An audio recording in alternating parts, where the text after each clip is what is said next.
Yes, I'm Peter Beach. I'm a criminal lawyer here in Ottawa, a small firm with two other lawyers. And I've been a lawyer longer than I care to remember.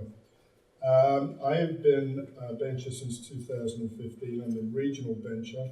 So as a result of that, I've spent quite a bit of time traveling around the whole of the East region and meeting lawyers from the other law associations. And I think I have a fairly good understanding of what the lawyers, both in Ottawa but outside Ottawa, feel about many of the issues.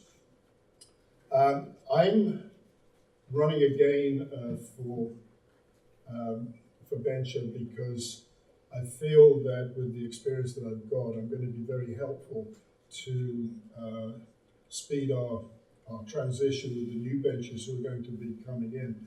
I think there are only going to be two of us left who have been benchers if we're both elected. That's Anne Vespri, who's done sterling work at the Law Society, and myself.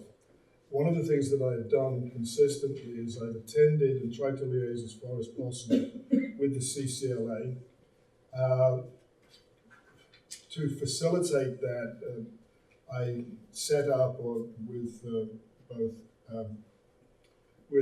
Karen and Roz a little mini committee to liaise between the CCLA and the benchers, and that it's sort of embryonic. We've done it for about a year now, but it's been very useful in getting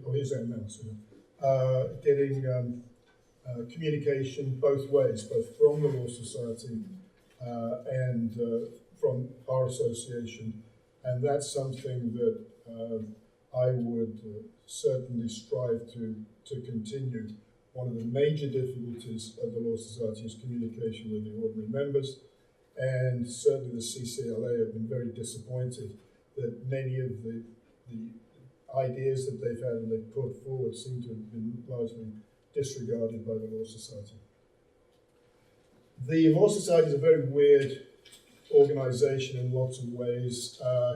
It took me, I would think, close to 2 years to understand what was going on, and then I started to become much more effective after about 2 years. It works, as you may know, a lot of the work is done by the staff, a lot of the heavy lifting is done in committees, and then convocation tends to be just rubber stamping on that. So the important thing is to make sure that we have representation from the East region on as many committees as we possibly can get, and certainly Anne and I have discussed this with the CCLA.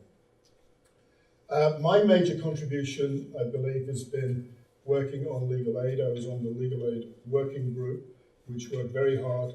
Susan Richer was with me on that. We worked very hard for the whole of last year. We produced a report which came to convocation in December. The next difficulty on that is getting it implemented with the Ford government. And that's really going to be the next major step. I'm on the new working group, which is tasked to do its best to implement those recommendations. And certainly, if I am re-elected, that will be a major priority. Legal aid is obviously extremely important, both to lawyers, but obviously to the public as well, as a major way in which they get access to justice. Briefly, as far as the statement of principles is concerned, this has been totally mishandled by the Law Society from the very beginning. I just can't believe how they've managed to get us into this situation. I voted in support of Joe Breuer's motion, which allowed conscientious objection. I have concerns about the statement of principles, certainly, but I'm equally concerned about what is going to happen if, depending on who's elected. I can see a major split in our profession. I can see a lot of difficulties, and I can, worst of all, it's going to take away from the principles that were accepted by the Law Society with the report on racialized lawyers. And I see that as the major difficulty. It essentially is going to, if not derail that, it's going to reduce the effectiveness of what has previously been decided with respect to racialization and getting rid of prejudice within the profession. Thank you, Peter.